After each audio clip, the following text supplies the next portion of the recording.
Medical की पढ़ाई करने यूक्रेन गए छात्रों में से युद्ध के बाद छात्र भारत वापस आ गए हैं, लेकिन उनकी पढ़ाई आगे कैसे चलेगी इस पर असमंजस अभी तक बरकरार है।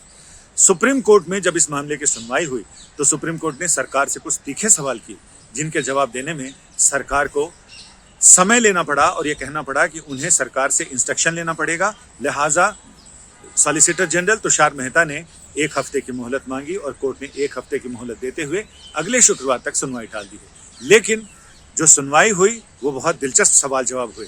उसमें सुप्रीम कोर्ट ने सरकार से पूछा कि 20,000 छात्र हैं, इनकी काउंसलिंग के लिए इनके लिए आपने क्या कोई पोर्टल या कोई नोडल एजेंसी कुछ ऐसा बनाई है जिससे कि इनको ये बताया जा सके। जब छात्रों की तरफ से याचिकाकर्ता के वकील ने सीधे सीधे ये कहा कि छात्र एक तरह से युद्ध पीड़ित हैं, यानी वार विक्टिम हैं, उनको उसी तरह से ट्रीट किया जाना चाहिए और उनकी मदद करनी चाहिए। ये छात्र आखिर जाएं तो जाएं कहां। उनसे ये कहा गया कि जैसे ही छात्र युद्ध के वजह से अगर उनकी पढ़ाई या जीवन विस्थापित होता है तो वो अपने आप संयुक्त राष्ट्र के कन्वेंशन की तर्ज पर वो युद्ध पीड़ित हो जाते हैं, यानी वॉर विक्टिम हो जाते हैं। लिहाजा उन्हें मदद दी जानी चाहिए। इसके बाद कोर्ट ने सरकार से पूछा, सॉलिसिटर जनरल से पूछा कि आपने इनके लिए क्या इंतजाम किए हैं।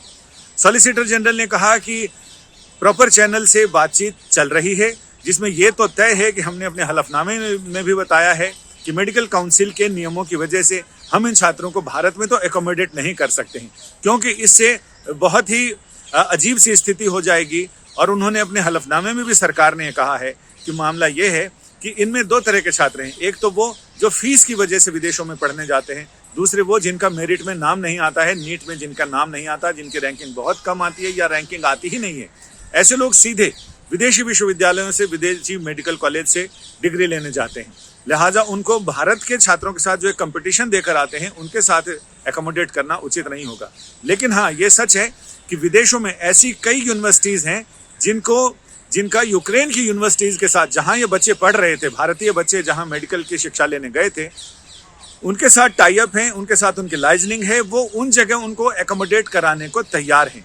कोर्ट ने अगला सवाल पूछा कि क्या इस तरह की जानकारियां बच्चों को दिलाने के लिए आपके पास क्या इंतजाम है।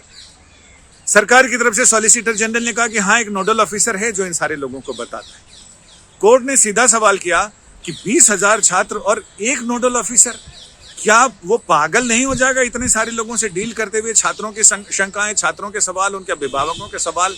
आप एक नोडल एजेंसी यानी आप एक पोर्टल क्यों नहीं बना देते? उस पोर्टल पर सारे क्वेश्चन भी होंगे और उनके जवाब भी मिल जाएंगे, उनको काउंसलिंग भी होगी। आप उनकी काउंसलिंग के लिए क्या कर रहे हैं? सरकार सक्षम है इस तरह के पोर्टल बनाने को लेकर, या फिर बहुत सारे ऑफिस खोल दिए जाएं जहां पर छात्रों के अभिभावक, छात्र आकर अपनी शंकाओं का समाधान कर सकें। आखिर उनके लिए इंतजाम तो करने पड़ेंगे। उनको ये तो पता चले कौन सी यूनिवर्सिटी में कहाँ अप्लाई करना है, कौन से देश में कौन कौन सी यूनिवर्सिटी है, वहाँ क्या क्या सुविधाएं मिल रही हैं। इन सारी चीज़ों के लिए आप सरकार से, इस पर सॉलिसिटर जनरल ने कहा कि उन्हें सरकार से इस बारे में निर्देश लेना पड़ेगा। कोर्ट ने कहा आप जाएं, निर्देश लेकर आएं, आपको हफ्ते भर का टाइम दिया जाता है और हफ्ते भर बाद अगले शुक्रवार को इस मामले की फिर सुनवाई होगी।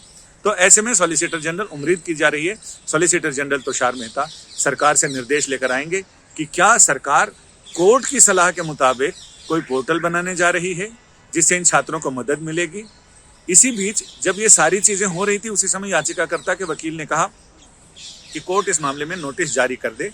जब तक सरकार जवाब लेकर आती है तब तक उस नोटिस में उन सारी चीजों के अलावा और भी अन्य सवालों पर जवाब होंगे।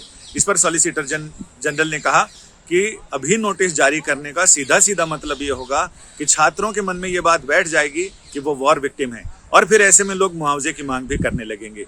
ये मामले को किसी दूसरी दिशा में ले जाने जैसा हो जाएगा। लिहाजा सरकार से निर्देश लेकर वो आते हैं और वो बताएंगे कि सरकार इस पर पोर्टल बना रही है तो कब बना रही है और कैसे इस दिशा में आगे बढ़ा जाएगा। कोर्ट ने भी यही कहा कि आप पोर्टल बनाकर सब लोगों की परेशानियों का एक साथ हल क्यों नहीं कर देते? क्यों उन्हें दौड़ाए जा रहे हैं लगातार? एक तो वो पहले से परेशान हैं, दूसरे आपने इंतजाम ऐसे किए जिससे कि वो और परेशान हो रहे हैं। अब अगले शुक्रवार को जब सुनवाई होगी तो हो सकता है कि सरकार कोई हल, कोई ऐसी स्कीम लेकर आए, पोर्टल की स्कीम या दफ्तर खोलने की स्कीम, जिससे कि इन परेशान छात्रों को कुछ आसानी हो सके। संजय शर्मा, दिल्ली, आज तक।